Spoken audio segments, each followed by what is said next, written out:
When we talk about the market, is you know, it's very soft.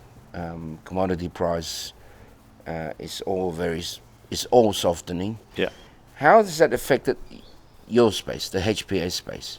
Can you tell us what effect that has undergone? Yeah.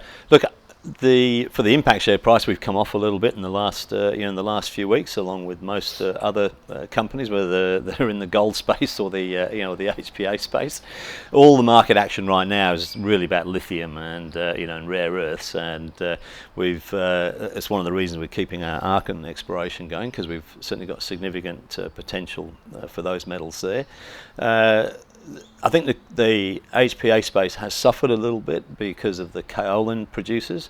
None of them have progressed as quickly as they wanted to, but there's a number of companies now building their pilot plants. FYI Resources doing a great job.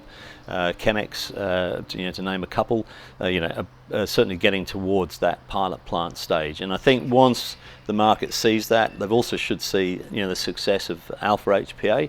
They're a couple of years ahead of us on the track. Then out of this, the number of other players, we should start to rise up, I think, out of the back up to where we were. Can you just remind us what the market is for HPA?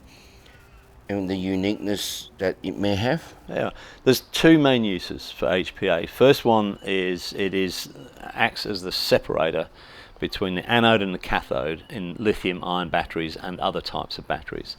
So if you recall, a few years ago the Samsung phones were exploding. That's because the separator wasn't doing its job.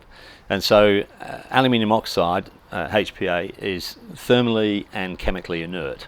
So it acts as basically a heat barrier between the anode and the cathode, but material can still pass through it to help the circuit close.